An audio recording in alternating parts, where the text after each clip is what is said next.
নমস্কার বন্ধুরা, ছোট্ট একটি ভিডিওর মাধ্যমে দক্ষিণেশ্বরে গাড়ি পুজো এবং মায়ের মন্দিরের পুজোর নতুন সব কিছু আমি এই ভিডিওর মাধ্যমে তুলে ধরলাম।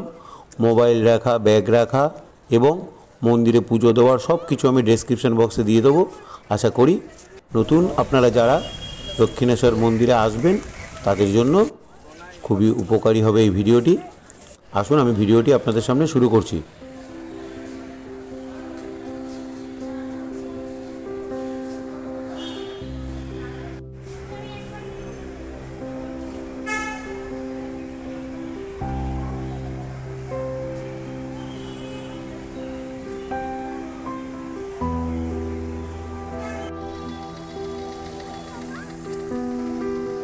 পার্কিংয়ের জন্য এখানে আপনাদের ঘন্টায় 10 টাকা মাত্র দিতে হবে।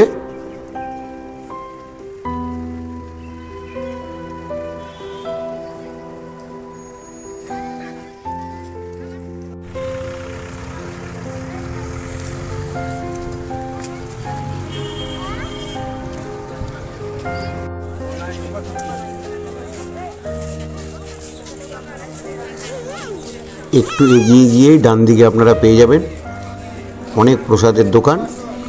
এখান থেকে আপনারা প্রসাদ নিয়ে নেবেন এবং যদি ব্যাগ জুতো এখানে রাখতে হয় রাখতে পারবেন। মোবাইল রাখার জন্য আরেকটি কাউন্টার রয়েছে যেখানে 3 টাকার বিনিময়ে আপনারা আপনাদের মোবাইল যত্ন সহকারে রাখতে পারবেন। অবশ্যই টোকেনটি সঙ্গে রাখবেন। অনেকেরই জানার ইচ্ছা ছিল দক্ষিণেশ্বরে গাড়ি পুজোর ব্যাপারটা, তাই আমি আপনাদের জানাতে চাই। ঠিক পুজোর ডালার উল্টো দিকেই আপনারা এই পুরোহিত ঠাকুরদের পেয়ে যাবেন। 151 টাকার বিনিময়ে আপনারা আপনাদের নতুন গাড়ি এখানে পুজো দিয়ে নিতে পারবেন। খুব সুন্দরভাবে এনারা আপনাদের নতুন গাড়িটি পুজো দিয়ে দেবে।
মন্দিরের পুজো সেরে আপনারা পশ্চিম দিকে গঙ্গার পাড়ে গিয়ে অনেকক্ষণ বসতে পারবেন।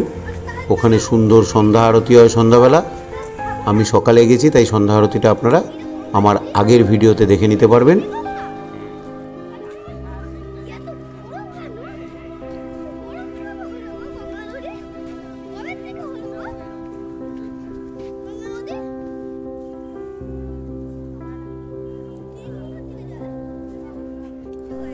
এই গঙ্গা নদীর ওপরেই বালির ব্রিজ আপনারা দেখতে পাচ্ছেন, আর সামনেই রয়েছে আমাদের ফেরিঘাট।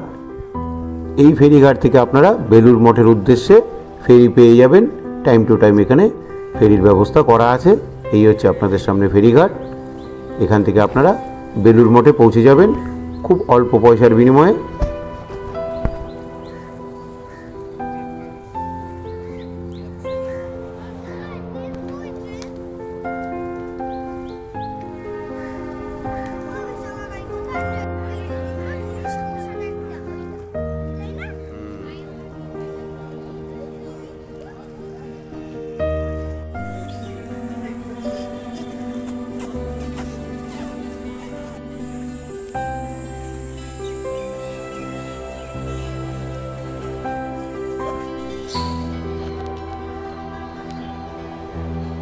এই সামনেই আপনারা রেস্টুরেন্ট পেয়ে যাবেন। রেস্টুরেন্টে আপনারা সকালের টিফিন, দুপুরের খাবার এবং সন্ধ্যার টিফিন, রাতের খাবারও এই রেস্টুরেন্টে খাওয়ার ব্যবস্থা আছে। বিভিন্ন ধরনের থালি হিসাবে আপনারা এখানে খাবার পেয়ে যাবেন। এছাড়া যারা বিভিন্ন রাজ্যের থেকে আসবেন তাদের জন্য এখানে হোটেলে রাত্রিবাসের ব্যবস্থা আছে, সেটাও আপনারা এখানেই খোঁজ নিলে পেয়ে যাবেন। খুব অল্প পয়সার বিনিময়ে আপনারা এখানে রাত্রে থাকতে পারবেন। বাদবাকি আমি ডেসক্রিপশন বক্সে পুরো বিস্তারিত বিবরণ দিয়ে দেবো। আশা করি এই দক্ষিণেশ্বরের এই ছোট্ট ভিডিওটি আপনাদের কাছে খুবই ভালো লাগবে। যদি কোনো অসুবিধা হয় আমাকে অবশ্যই SMS করবেন। সুস্থ থাকুন, সাবধানে থাকুন। নমস্কার।